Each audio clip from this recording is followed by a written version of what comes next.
वाजता मी येतो. टेन्शन नको घेऊ, होईल सगळं व्यवस्थित. फाल्गुनी येते आज माझ्याबरोबर रिपोर्ट दाखवायला.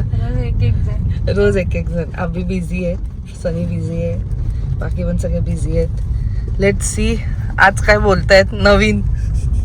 कालपासून तर एवढे रात्री 11 वाजेपर्यंत कॉल्स, सगळ्यांचे वेगवेगळे ओपिनियन्स. आता आज काय होणार आहे माहित नाही.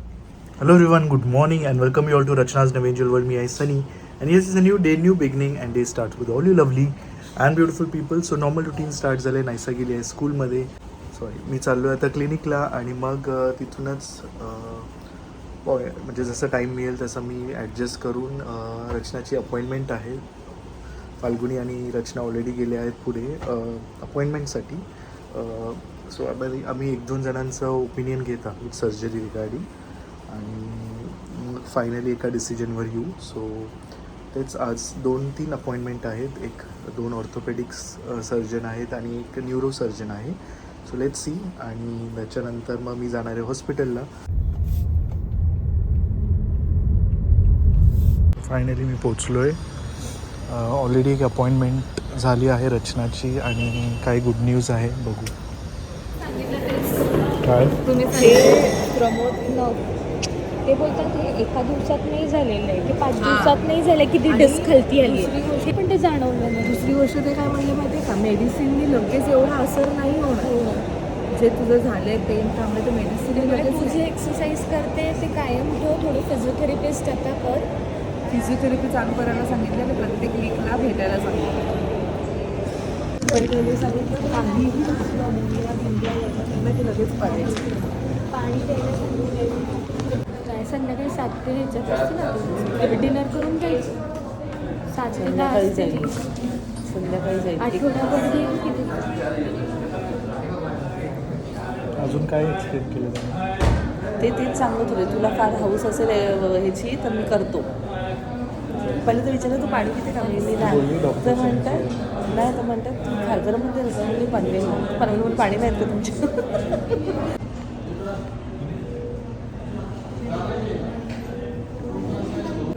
सो आम्ही एक लास्ट आता एक रेफरन्स घेतो आहे. Neuro physician doctor Harish Naik, त्यांची अपॉइंटमेंट आहे. फायनली वाजलेत आता 3, ऑलमोस्ट 2:45 झालेत. सकाळपासून 9 वाजल्यापासून आम्ही म्हणजे रचना आणि फाल्गुनी हॉस्पिटलमध्ये सगळे डॉक्टर्स आणि हे त्यांचं ओपिनियन घेत फायनली आता आम्ही आता लास्ट जे ओपिनियन होतं न्यूरो सर्जनचं होतं. सो त्यांनी एक चांगली साईन आणि एक गुड न्यूज म्हणजे ग्रेट न्यूज दिली आहे. सो फायनली आम्ही रिलीव्ड झालो आहोत आणि यस फोकस करू शकतो बाकीच्या कामावर. आणि काय आहे कसं आहे ते रचना तुम्हाला सांगेलच. आता मी जातो आहे हॉस्पिटलला, ऑलरेडी लेट झालं आहे.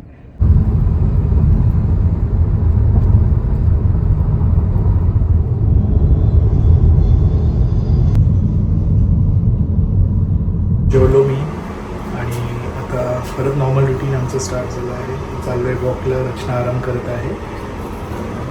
चलो मग तिथून वॉकवरून मी जाणार आहे क्लिनिकला आणि मग रात्री डायरेक्ट 10:30 वाजता येणार आहे.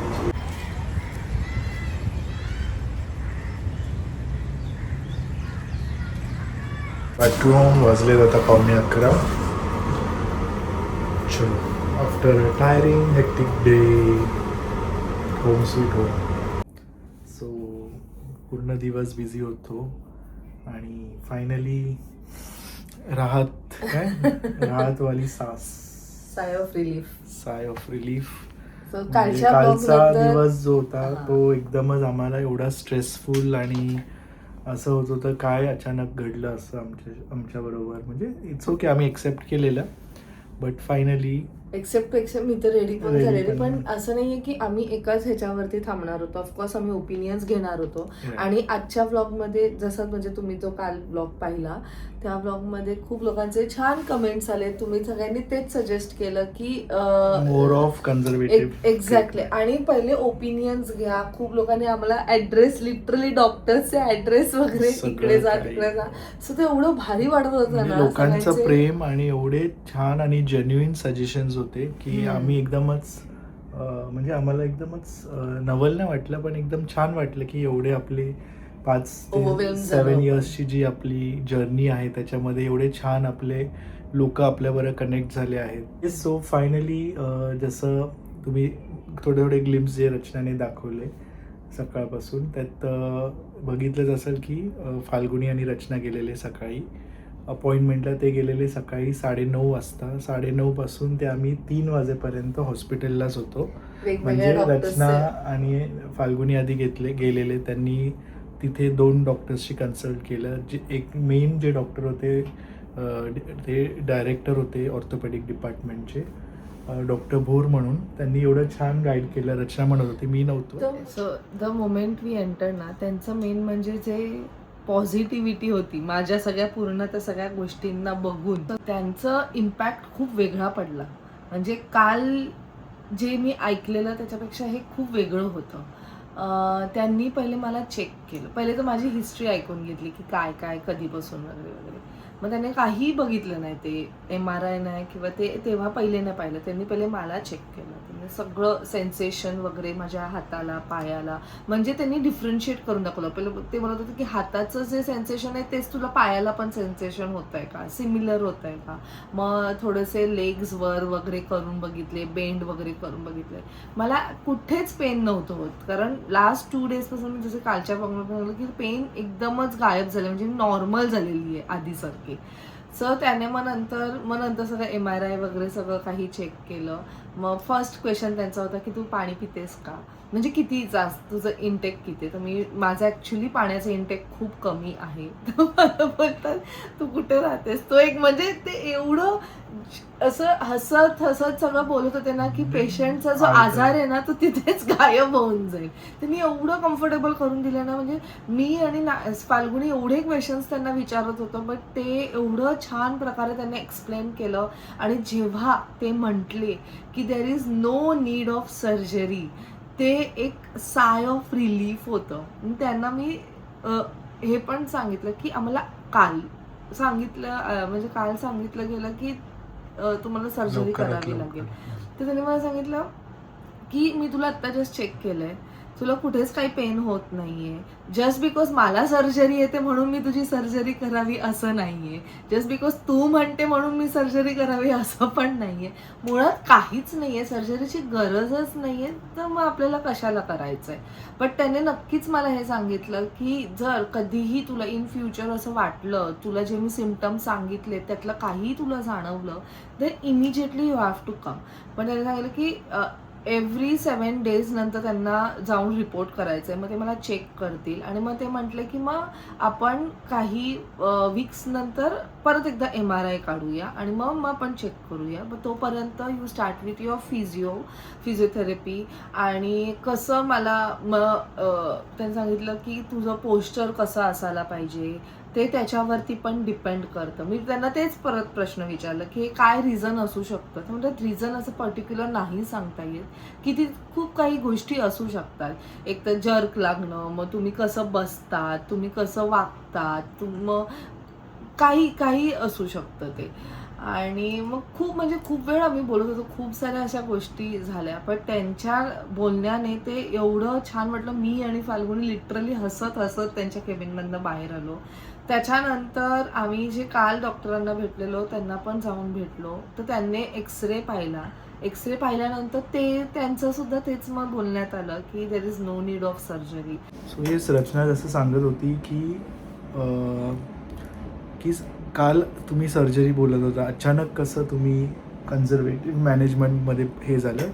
सो एक छान वाक्य होतं की एक म्हणजे आम्ही फॉलो करतो की you should not treat the patient from the reports, you should treat your patient from the patient himself. म्हणजे पेशंटचं काय आहे स्टेटस, कंडिशन काय आहे, क्लिनिकली तो कसा वाटतोय, तर आपण पेशंटला ट्रीट करायचं.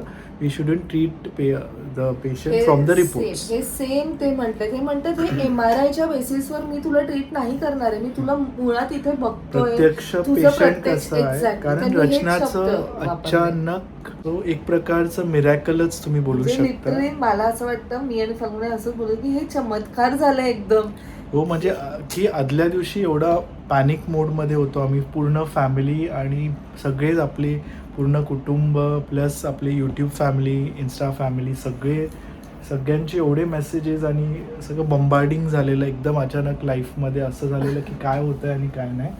म्हणजे 2 आणि- दिवसासाठी लाईफ ना स्टॉप झालेली, मला काही सुचत नव्हतं काय. मी दाखवत होती की मी आहे पॉझिटिव्ह Normal आहे, होती, हा. पण ते एक आतून, असतं ना हा, आतून म्हणजे घरी. Rachana by the end of the day जेव्हा आम्ही दोघं एकत्र असतो तेव्हा ती म्हणत होती की सगळं होईल ना व्यवस्थित, म्हणजे मी बोलते सगळं छान, म्हणजे पॉझिटिव्हली पण नक्कीच होईल ना. तर मी पण म्हटलं की सगळं कसं तुझ्या सिम्पटम्सवर आहे जर, आणि रात्री आम्ही जे बोललो तेच मॉर्निंगला तसंच घडलं की नाईटला आम्ही तेच बोलत होतो की बॉडी तुझी कोप करते स्वतःहून, की तुला अचानक कसं पेन नाही, डिस्कम्फर्ट नाही. एवढं 2 दिवसापासून एकदम, म्हणजे जेव्हा MRIचा रिपोर्ट आला, MRI केलं त्यावेळी तिला होतं, पण MRIच्या रिपोर्टच्या नंतर संध्याकाळीपासून तिला अचानक पेन एकदम ड्रास्टिकली कमी झालं तिचा, आणि मग काल तर पूर्णच कमी झालं राईट, आणि आज एकदम. तर एकदमच नॉर्मल झाली ती. म्हणजे नाव आय कॅन स्लीप, आय हा, कॅन म्हणजे सीट, एकदम रात्री- एकदम व्यवस्थित. मग मी डॉक्टरांना ते पण विचारलं की हे मेडिसिन्समुळे, तर ते म्हटले की 7 डेजमध्ये लगेच मेडिसिन्समुळे तुला एकदम एक फर्स्ट डेला तुला एवढं दुखतंय आणि by end of like 7 day you are relief आणि तुला काहीच फील होत नाहीये. सो हे म्हणजे not because of medicines, of course मेडिसिन्सने तिला रिलीफ मिळालं, पण इट्स बिकॉज जे आपली बॉडी पण अशी, म्हणजे एक मिरॅकलच आहे की बॉडी ट्राईज टू ॲडजस्ट, आणि म्हणजे सगळं काही म्हणतो ते आपण बॅलन्स करायला बघते, आणि स्वतःहून कसं हील होईल बॉडी आपली विदाऊट एनी इंटरफेरन्स फ्रॉम, म्हणजे बाहेरून न इंटरफिअर होता आतूनच बॉडी कशी मुळात ॲडजस्ट मी होईल. सुद्धा खूप पॉझिटिव्ह होती ह्या सगळ्या बाबतीत, की जे काही म्हणजे मी ऍक्सेप्ट केलेलं. म्हणजे म्हणतात believe ना, इव्हन करते. कधी कधी असं डॉक्टर्स म्हणतात की अरे पॉझिटिव्ह एकदम म्हणजे तुम्ही तुमचा, जेवढं, हा, म्हणजे चांगलं, तुमचा पॉझिटिव्ह अप्रोच तशी कसा तुमची असतो बॉडी ट्रीट तसं करते तुमची तुम्हाला. बॉडी ट्रीट करते. आणि MRIचा रिपोर्ट बघून तर कोणी म्हणेल की नाही तुला सर्जरी करायलाच पाहिजे, पण ते डॉक्टर म्हणले की आम्ही पेशंट बघून ट्रीट करतो, म्हणून रचना आता एवढी तुम्हाला नॉर्मल दिसते आहे, कारण तिला आता पेन तिच्या चेहऱ्यावरचं गायबच झालं, म्हणजे ऑलमोस्ट 5 डेजपासून किंवा 7 डेज किंवा 1 वीकपासून मी ज्या रचनावर राहत होतो एवढं पेन डिस्कम्फर्ट होतं, म्हणजे ती लिटरली काहीच करू नव्हती शकत, but still she was doing everything. आणि ह्याचं मेन रिझन आम्ही रेक्टिफाय केलं की आम्ही शोधलं की नक्की काय आहे. कशामुळे झालं. So one of the major factor जे असे डॉक्टर बाकीचे म्हणत होते की काय तुम्ही हेवी लिफ्टिंग करता ते का, किंवा काय असं आहे की तुमच्या रुटीनमध्ये जे जास्त अफेक्ट होतं. सो मी आणि रचना असंच डिस्कस करत होतो, आणि मला अचानक स्ट्राईक झालं की रचनाला एक हॅबिट आहे, सकाळी नाहीसा कशी उठत नाही स्वतःहून. सो नाहीसाला गोड क्रँकी की अरे बेडवरनं नाही उठायचं. गोड बोलून मग ती कशी ती लिफ्ट करते तिला. आणि नाईसाचं वेट आहे 25 kg. सो 25 किलोचं वजन डेली तुम्ही उचलायचं आणि तिला Posture change बाथरूममध्ये, होऊन जातं सो ना आणि. बॉडीवर त्याचा अफेक्ट होणारच. एवढं 25 किलोचं वजन त्याच्या हिप्सवर, स्पाईनवर त्याचा डायनॅमिक्स चेंज होणारच. आणि हे मला जेव्हा कंबर दुखत होती ना, इव्हन त्या तेव्हा पण टायमाला ती पण जास्त मी घेतलंय करत तिला. होती, त्या म्हणजे टायमाला तिला ते सुद्धा. स्ट्राईक नाही झालं. तिला असं नॉर्मल रुटीन, आणि लिफ्टमध्ये पण नाहीसा कधी गाडीत झोपली असते. सो मी आणि रचना तिला लिफ्टमध्ये खाली बेसमेंटपासून ते वरपर्यंत घेऊन लिफ्ट येतो. करतो. एक्झॅक्टली. सो ते पण ते एक चुकीचं ट्रिगरिंग आहे. फॅक्टर. मला इव्हन आता सो माझी फिजिओथेरपी मी फायनली आज स्टार्ट केलेली आहे. Yes. आणि वी हॅव फिजिओथेरपिस्ट आमची इन हाऊस फिजिओथेरपिस्ट जी आहे. आईंची पण करत होती. सो तिने मला तेच सांगितलं. मी तिला ऍक्च्युली हा रिझन सांगितला की कदाचित हे रिझन असू शकतो, कारण थ्रू आउट द टाइम किंवा ओव्हर द टाइम मी असं काहीच काम केलं नाहीये की ज्याने करून मी काही गोष्टी एकदम हेवी लिफ्ट केल्यात किंवा मला काही हेक्टिक झालंय. म्हणजे पण छोट्या ते छोट्या ह्या गोष्टी ट्रिगर हा, असू होऊ शकतात. शकतात. पण हा एक सर्वात Daily मोठा होता routine. की एवढं लाईक जसं Almost म्हटलं 5 years. 25 kgs उचलणं उचलणं. डेली नाही ते आहे. म्हणजे आपण 5 किलो उचललं, 10 किलो उचललं तरी आपल्याला एवढं जाणवतं. आणि आता आपण 25 किलोचं बोचकर तुम्ही इमॅजिन करा डेली उचलणं. सो तिने मला तेच सांगितलं की जेव्हा तुम्ही इव्हन गाडीत बसलात किंवा कुठे बाहेर गेलात आणि तुम्ही म्हणतात नाही चला आपल्या मुलाला आपण मांडीवर घेऊया, तेव्हा पण तुमचा जो पोस्चर आहे ना तो तो चेंज change होतो. त्याच्यामुळे पूर्ण जो इम्पॅक्ट पडतो तो स्पायनलवर पडतो, ते कळत नाही. आणि रचनाला आणि म्हणजे नायसाला ती सवय आहे, म्हणजे आईच्या पुढे म्हणजे मांडीवर आम्ही तिला झोपायची कितीही म्हणजे गाडीत सांगितलं. कधी असते तेव्हा ती शी फील लाईक स्लीपिंग असं. पण आता मला ते समजलंय की हा रिझन ऍक्च्युली असू शकतो, तोच हा आहे आहेच reason. रिझन. याच्याचमुळे झालं असावं म्हणजे 99% तोच आहे. कारण याच्याचमुळे दुसरं आहे. काही असं नाही की अचानक का, म्हणजे एवढे 11 वर्ष आम्ही आहोत आणि बऱ्यापैकी आम्ही- माझं सो मी एक सांगेल की सगळे कमेंट्स खूप अमेझिंग आलेत, म्हणजे खूपच एकदम असे टच करून गेले. पण देर आर सम कमेंट्स जे माझ्या ह्या कॉन्टेंट क्रिएशन जर्नीला किंवा माझ्या ह्या प्रोफेशनला घेऊन खूप त्यांनी पॉइंट आउट केलंय. हां. त्यांचं असं म्हणजे मे बी कन्सर्न असेल किंवा काय असेल, आय डोंट नो. बट असं म्हणण्यात आलं की ओव्हर द टॉप जाऊन खूप काही गोष्टी होत आहेत तुझ्या लाईफमध्ये, you should stop doing content आणि हे. पण मला असं वाटतं हे आज जे काही झाले ते त्याच्यामुळे नाही झाले. Even if I am not doing vlogging और काहीच नाही करत आहे ना, मी अशीच ऍक्टिव्ह आहे. हा माझा स्वभाव आहे, हा चेंज नाही होऊ शकत.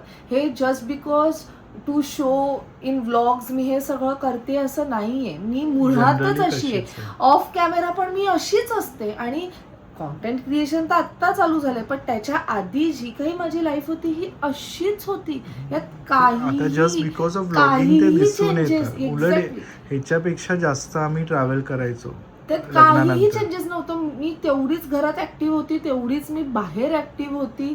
आणि आता म्हणजे कसं मी सांगू, तर मला असं ना थोडंसं कुठेतरी असं वाईट वाटलं की तुम्ही मला आता मला सांगा, असे कितीतरी आहेत स्त्रिया किंवा कितीतरी पुरुष आहेत ज्यांना स्लिप डिस्कचा इश्यू होतो, जे ऑफिसमध्ये जातात, जे नॉर्मल ट्रॅव्हल करतात, जे सतत ट्रॅव्हल करतात, त्यांना सुद्धा होतं. मग माझं असं म्हणणं आहे, तुम्ही त्यांना जाऊन हे म्हणाल का की तू हे काम करतेस म्हणून तुझं ते झालंय? तुम्ही नाही त्यांना स्टॉप करू शकत. तुम्ही त्यांना ऑफिसला जाणं स्टॉप करणार आहात का? तुम्ही फक्त एक सांगू शकतात की हा रे तू हे नको करू ते. तर मला ना ते थोडंसं वाईट वाटलं की अरे तुम्ही माझ्या जस्ट बिकॉज मी हे सगळं करते, तुम्ही माझ्या कॉन्टेंट क्रिएशनला हे नाही बोलू शकत की असं होतंय तसं होतंय. मला इवन मी आता फिजिओथेरपी करायला गेली ना ऐश्वर्या, तर ती जी एक पेशंट आलेली, तर ती तिने विचारलं, तिचा पण बॅकवाला इश्यू होता. तिने विचारलं तू कशी आली, तू किती वेळ बसली ऑफिसमध्ये? म्हणजे मी ॲट अ स्टेज 45 मिनिट्स एकाच जागेवर होती. पोस्चर कसा होता हे सगळं तिने विचारलं. So there are so many other reasons ज्याच्यामुळे हे होऊ शकतं. हे दिस इज नॉट द रिझन. मी हे जे दाखवते, मी फिरते, मी हे करते, ते नाहीये. मला इव्हन डॉक्टरने काल सांगितलं हे कशाहीमुळे होऊ शकतं, हे फक्त एक निमित्त झालं असं पण होऊ शकतं. फक्त आपण आपली काळजी घ्यावी. एक आहे की आत्ता आपली जी बॉडी आहे ना ती खूप लवकर थकते. फाल्गुनीने माझं तेच बोलणं झालं की आपलं लाईफस्टाईल असं आहे ना आत्ताचा जनरेशनचा, की तो एवढ्या लवकर कितीतरी काय सिम्पटम्स दिसत आहेत. लोकांना 30 वयात 20 वयात लोकांना हार्ट अटॅक येत आहेत. तर काहीतरी म्हणजे मला काय समजत नाहीये की कसं मी एक्सप्लेन करू. सो असं काहीतरी घडलेलं आहे पूर्ण दिवसात. म्हणजे तुम्ही म्हणता की तिला बेड रेस्ट हे ते ठीक आहे. शी विल डेफिनेटली मी डू. तुम्हाला सांगू माझा रुटीन कसा आहे मुळात. पूर्ण दिवसाचा मी तुम्हाला सांगते. मी ना सकाळी उठते. आत्ताचा रुटीन जो मी सांगते मागच्या 1-2 महिन्यांपासूनचा. मी सकाळी 5:30चा अलार्म लावते. उठते मी 6 वाजता. किचनमध्ये जाते मी 6:30 वाजता. बाय 7:30ला माझं टिफिन, नायसानीचं टिफिन, घरचं जेवण सगळं काही रेडी होतं. बाय 8 o'clock नायसा स्कूलला जाते. त्याच्यानंतर मी व्हिडिओ एडिटिंग करते. बाय 10 o'clock सनी क्लिनिक जातो, त्याचं हॉस्पिटल क्लिनिक मध्ये. काही नाश्ता असेल तर नाश्ता करते की नाहीतर 7:30च्या आधीच नाश्ता होतं, कॅसरॉलमध्ये भरून ठेवते. त्याच्यानंतर टिल 6 o'clock म्हणजे नायसामध्ये येते, जेवायला येते, तेवढं मी वाढते. टिल 6 o'clock मी फक्त रेस्ट करत असते. म्हणजे आत्ता जेव्हापासून मला हे त्रास व्हायला लागले, मी फक्त आणि फक्त रेस्ट करते. मध्ये काही मला शूट्स आले तर मी शूट करते, आणि ते पण खूप असे हेक्टिक नसतात की मी उड्या मारते किंवा मी हे करते, असं नाही आहे. एका जागेवर बसून असतं किंवा एका जागेवर उभं राहून असतो. सो असं नाही आहे की मी रेस्ट नाही करत, मी करते. जस्ट बिकॉज तो व्लॉग असतो 20 मिनिटाचा, ज्यात मी अशी धावत असते इथे तिथे, तो ऑफकोर्स मी ॲक्टिव्ह आहे. जेव्हा जे करायचं असतं तेव्हा मी ते करतेच, आणि माझं स्वभावच आहे की मला कोणाला ऑर्डर देता नाही येत. मी कोणालाच नाही. आता पण ते वर्कर्स येतात ना, तर मी 10 वेळा विचार करते की मी त्यांना कसं सांगू की तू इथे काम कर, तू इथे काम कर. मी सनीला सांगते की सनी तू सांग, मी नाही सांगू शकत. किंवा मी असं अभिला फोन करून सांगते, अभि तू त्यांना सांग. माझी पर्सनॅलिटीच तशी की मी कोणाला ऑर्डर्स नाही देऊ शकत. मला असं वाटतं की अरे मी करू शकते तर मी दुसऱ्यांना कशाला सांगू. सो तो माझा स्वभाव आहे, जो कदाचित नाही चेंज होणार.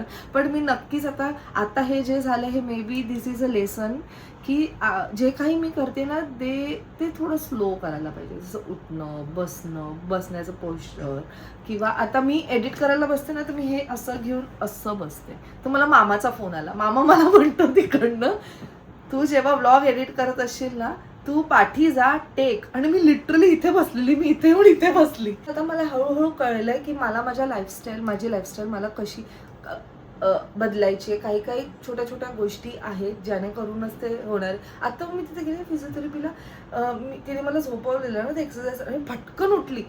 ताई असं नाही उठायचं, असं कडेवर होऊन एका साईडला होऊन अलगद उठायचं. मला नाही लक्षात राहत ते, मी माझ्या ह्याच्यात असते ना. तर तिने मला ते सांगितलं की असं. मग आता ते ना माझ्या डोक्यात फिक्स झाले. तर मी सगळ्यांना तेच म्हणेल की असं पुढे काही प्रॉब्लेम नाही व्हायला पाहिजे, because this is very very painful, खूप पेनफुल आहे.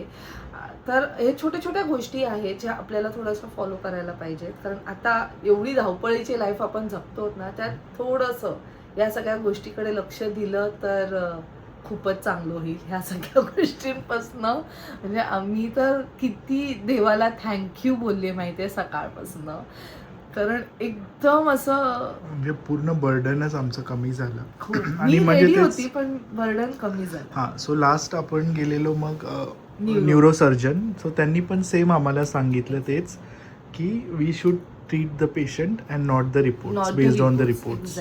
आणि त्याने पण छान असं गाईड केलं. सो फायनली ह्या कन्क्लुजनवर आम्ही पोचलेलो की you should go for conservative treatment, म्हणजेच more of physiotherapy, back exercises आणि medicines through.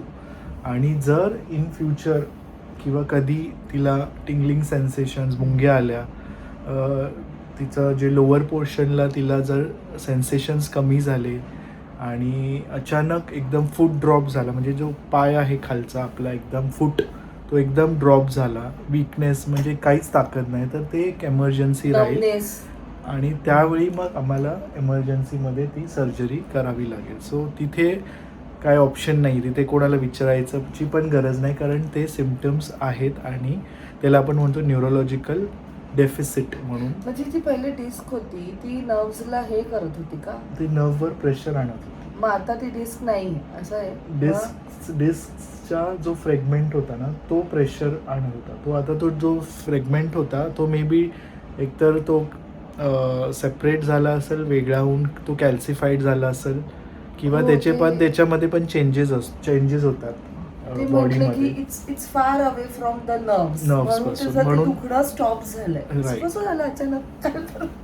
It's like a miracle. May be त्या दिवशी आपण ज्या दिवशी MRI काढलं त्या दिवशी ते होतं. मला थोडं बघ, मी बोलली मी MRIच्या नंतर त्याच्यानंतर संध्याकाळी अचानक ती काय माहिती एकदम रिलीफ झाला. आणि ऑलमोस्ट तोपर्यंत 3 days 4 days मेडिसिन्स घेऊन झालेले ऑलमोस्ट. म्हणजे 5th डे, आज ऑलमोस्ट 7th डे आहे. सो 7 days तिने प्रॉपर मेडिसिन्स घेतली आहेत, प्रॉपर रेस्ट घेतली आहे, आणि त्याच्यामुळे सगळं काही ठीक झालं आहे. आणि ऑफकोर्स तुमच्या ब्लेसिंग्समुळे. So thank you so much. तुम्ही सगळ्यांनी एवढा वेळ काढून लिटरली कितीतरी डॉक्टर्सचे आम्हाला नंबर्स, ॲड्रेस, काही काही लोकांनी तर मी फोन करा मी Appointment. एक्झॅक्टली एवढं तुम्ही आम्हाला हेल्प केलंय ना ह्या पूर्ण म्हणजे एवढं बरं वाटत होतं. सॉरी की ते रिप्लाय नाही करता येते. इंस्टाग्राम वरती युट्यूब वरती एवढे सतत मेसेजेस आहे की आम्हाला कोणालाच रिप्लाय करायला मिळेल. डॉक्टरांना ना ते रिपोर्ट दाखवत होते फोनवर आणि ते डॉक्टर पण वरती वाचत असते. फ्लॅशेस त्यांना कारण कळलं, त्यांनी मला विचारलं what you do. Of course first question हेच असतं. मी म्हणले I am a content creator. ते म्हणतात oh so you always keep doing this. असं मला लिटरली त्यांनी थोडंसं रिलॅक्स होण्यासाठी एवढे चांगले होते ना ते डॉक्टर. तर खूप भारी वाटलं मला. सेम डॉक्टर होते ज्यांनी आईला जेव्हा सांगितलेलं की इम्प्रूव्हमेंट नाही होते तर मग मोस्टली आपल्याला काही MRI करायला लागेल. पण ते डॉक्टर म्हटले झाले आता 3 महिने झाले 4 महिने झाले अजून कशाची वाट बघायची. तुम्ही बिंदास चाला तुम्ही. आणि आईचा जो कॉन्फिडन्स वाढलेला त्याच्यानंतर आई जी चालायला लागली. आम्ही जिथे ट्रीटमेंट ते आता तुमच्या समोर आहे. मेडिकवर खारघर तिकडे कोणाला विचारायचं असेल तर मेडिकल खारघर. आणि तिथे खूप मोठी युनिट आहे ऑर्थोची. मेन म्हणजे एका रूफ खाली सगळं काही आहे. So you don't have to go outside. सगळं काही तिथे. तर फाल्गुनीचं थोडंसं इथे झालेलं. ती लगेच आमची अपॉइंटमेंट होईपर्यंत डरमॅक कडे जाऊन आली. सो असं काय होतं आणि फायनली रिलीफ झालो आहोत. आता रिलॅक्स आहोत. जस्ट मला माहितीये का किती दिवसानंतर असं बसलेलं किती आवडतंय. There is no pain. मी मांडी घालून बसते. आणि रचनाच्या चेहऱ्यावरचा तो जो तेज आहे तुम्ही मेकआउट करू शकतात फेसवर. आता आणि खूप लोक म्हटले की मला खूप डार्क सर्कल झाले. ते ह्याच्यामुळे आलेत कारण मला झोपच नव्हती. मी लिटरली रात्री पण मला माहिती मी कशी झोपायची. मला झोपच नाही. एवढं ते मला स्ट्रेसफुल झालेलं सगळं काही. पण फायनली सगळं काय व्यवस्थित होत आहे आणि फिंगर्स क्रॉस. आणि थँक्यू सो मच. तुम्ही सगळ्यांनी तेच सजेस्ट केलं की don't go for surgery. Think twice, think thrice, meet this people असं करून. आमचं एवढंच होतं की त्यांनी सांगितलेलं की पुढे अजून कॉम्प्लिकेशन कन्व्हर्सेशन होता ना ते फुल डरावणं. कारण तेव्हा तिचं सिम्पटम्स पण तसेच होते. आणि म्हणून आणि पण सगळं काही झालं ठीक आहे. And thank you so much once again. आणि होप सो आजचा तुम्हाला ब्लॉग आवडला असेल. सो भेटूया लवकरच पुढच्या ब्लॉगमध्ये. Till then bye. Take care and live laugh and love. काळजी घ्या सगळ्यांनी आणि हसत राहा आणि पॉझिटिव्ह राहा. हे येतच असतं. अप्स अँड डाऊन सगळ्यांच्या आयुष्यात असतात. पण फक्त पॉझिटिव्ह ह्या वेने विचार करा. बाय.